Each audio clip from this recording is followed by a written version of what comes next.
I'm intrigued. Si Sarah Geronimo, sikat na sikat, pero masasabi ba nating siya ay totoong tao? At si Sarah Geronimo na rin nga ba ang pwede nating tawaging the ultimate star ng Pilipinas? Wheelers, quick facts muna tayo.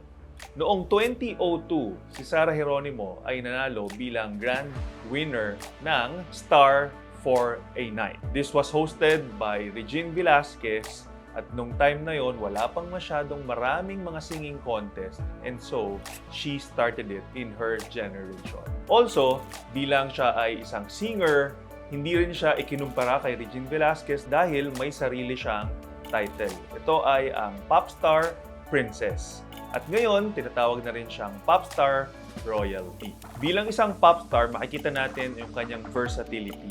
Si Sarah Geronimo ay tumawid din sa paggawa ng mga pelikula. Kasama na dyan noong 2008 yung isa sa pinakamalaking movies ng Star Cinema na ang A Very Special Love. Nakatambal niya naman ng panahon na yon ay si John Lloyd Cruz. Ito yung parang nag-launch sa kanya na she is a movie star and that she holds a place in that industry. Sa pagiging versatile actor ni Sarah Geronimo, hindi lang isang movie ang kanyang ginawa, marami rin siyang ginawang mga pelikula at hindi lang laging may ka-love team. May mga films din na siya lang ang bida sa mga ito. At alam nyo rin ba na ang kanyang versatility did not end sa paggawa ng pelikula, sa pagkanta.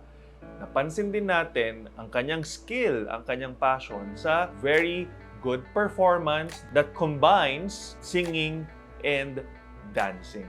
In fact, marami rin siyang mga napasikat na mga dance craze tulad ng Tala, na lahat tayo napasayaw, very much Filipino and original song din yung kanta na yan. It was a big hit. Alam din naman natin na bilang si Sarah Geronimo ay public figure, mas tawag din nating superstar, marami rin siyang pinagdaan ng issues sa kanyang buhay. Very quiet ang isang Sarah Geronimo, pero masasabi din natin na marami din tayong nalaman sa kanyang buhay, pamilya, particularly sa kanyang mother na si Mommy Divine. Si Mommy Divine bilang kanyang naging manager in the past, ay nakilala sa industriya na, quote and unquote, always in control pagdating sa mga decisions at sa mga projects na gagawin ni Sarah Geronimo.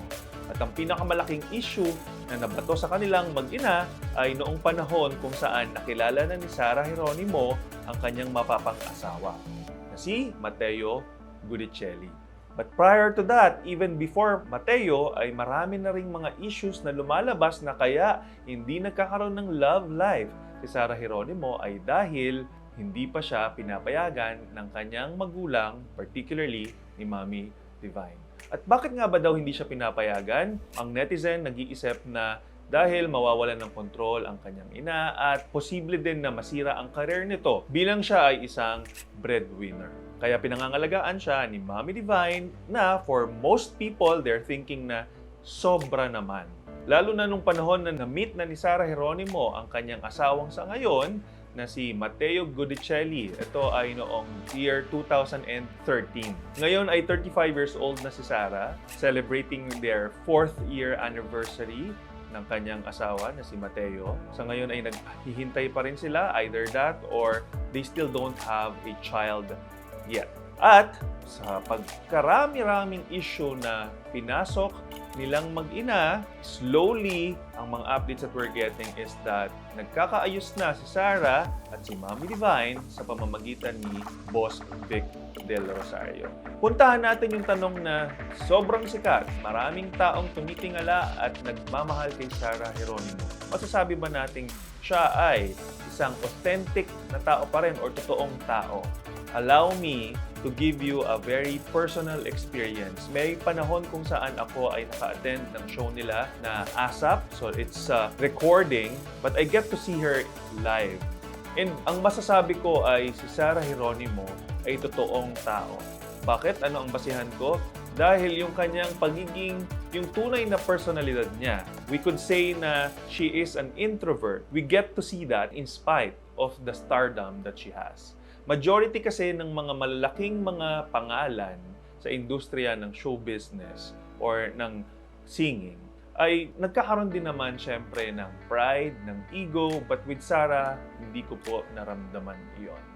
And I just love the fact that she doesn't really mind showing her authentic self, yung quiet lang. And then magta-transition, magkakaroon ng transformation kapag she's about to perform na.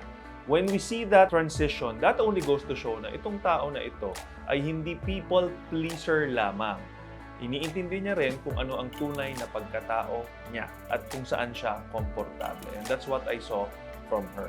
And it's not just me, there are a lot of people na nakasalamuha niya, kasama sa industriya na nagsasabi. Sabi nga ni Vice Ganda, to quote Vice, yung magandang mukha ni Sarah Geronimo ay ganun din ang magkagandahang ugali at asal na meron siya. And I 100% agree to that. Ngayon, patanungin ko kayo, masasabi nyo ba na si Sarah Geronimo ay pwede nating sabihin ultimate star? Una, kapag sinabi nating ultimate star, can she dance? Can she sing? Can she act? And in terms of acting, can she cry and perform a drama scenes effectively? Can she also be comedic when the scene requires it? Can she be pang-love team material? All those questions, kung ang sagot ninyo ay puro yes, then there's a big chance na siya ay isang ultimate star. What made us discuss this ultimate star probability of Sarah Geronimo is that ina-assess ko sa pagdating sa larangan ng pagkanta, I'm sure wala namang makakapantay sa pinakita ng Asia's songbird na si Regine Velasquez. She's also a good actress and masasabi din natin, comedian, a good host. Ngayon, merong part na hindi nagagawa si Regina nagagawa ni Sarah Geronimo, and that is dancing, right? Ngayon, kung titingin tayo sa mga dancers na mga kilala, na mga magagaling sumayaw tulad ni Maha Salvador, ni Yasi Pressman, can these girls sing like Sarah Geronimo? Are they a pop star too? So, obviously, they are not. Pagdating naman sa acting skills, pwede natin siyang ilinya kay pwedeng Catherine Bernardo, pwedeng Bea Alonzo, pwede rin ba kay Angel Locsin. These girls that I mentioned are very good with their acting skills and crafts. Very believable, multi-awarded. Sarah is multi-awarded as well. But the question is, can they also sing and dance? Can they do what Sarah is doing? So kayo po ang sumagot. But if you're going to ask Transform Media PH, Sarah could be the ultimate star of the Philippines. In fact, ang kanyang mga supporters, ang kanyang mga fans, sinasabi na siya ang Beyonce of the Philippines. No need to discuss kung anong credentials ni Beyonce, but if you will ask me, bakit kailangang ihalin tulad ko pa siya kay Beyonce, kung pwede ko namang sabihin, she could be that ultimate star of the Philippines. Ngayon, Breelers, bakit si Sarah Geronimo ang fini-feature natin? Dahil una, I love her authenticity. And you know that too. Maski na nagkaroon silang problema ng mom niya, masasabi nating yung authenticity ay present pa rin. Dahil for a long time, sinunod niya yung magulang niya. So at a certain point, when she's grown up, and she has done a lot of things, not just in her career, but also for the family, and when she said, it's time for myself, that's authenticity speaking. And I laud her for doing that. Majority sa ating mga Pilipino ay natatakot tayong sawayin ang ating mga magulang. But in her case, hindi niya naman intention na saktan ng magulang niya dahil binigyan niya ng pagkakataon na maging breadwinner siya ng family at yung kanyang pamilya ay magkaroon ng magandang buhay. And the fact that she wanted to settle for Mateo, and this time she fought hard para makasal sila ni Mateo, that's still authenticity.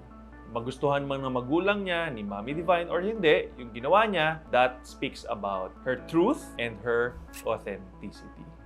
And if you are going to look at the history of the show business, singing, dancing, and acting, wala pa akong maiko-compare exactly sa ginagawa ni Sarah Geronimo. There are a lot of people na pwede nating idagdag or i-compare sa kanya, but as mentioned earlier, walang exact match dun sa pinapakita ni Sarah Geronimo sa atin. I'm sure sometime in the future may possible makapag-match or someone who can be so much better than Sarah Geronimo. But the fact remains that what we have right now, Sarah Geronimo Gudicelli, is the only one as of this time, as of this recording. And with that, viewers, I could only hope na si Sarah, being the popstar royalty, we use her as a perfect example of who we want to be. Una, authentic. Totoong tao, hindi nahiya at natakot ipakita na siya ay quiet sa personal na buhay, pero sobra naman ang pagiging fighter in terms of her performance. Hindi rin siya natakot ipakita ang kanyang pagiging totoo bilang anak at bilang asawa. Dahil pinili niya nga na makasama na rin ang habang buhay sa kasal si Mateo.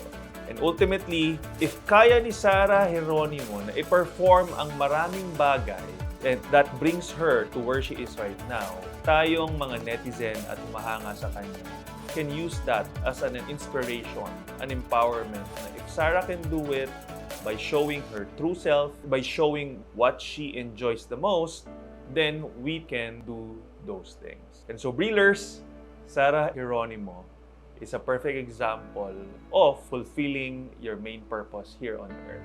And I hope you do the same thing. With that, Sarah, you are authentic and the ultimate Philippine star.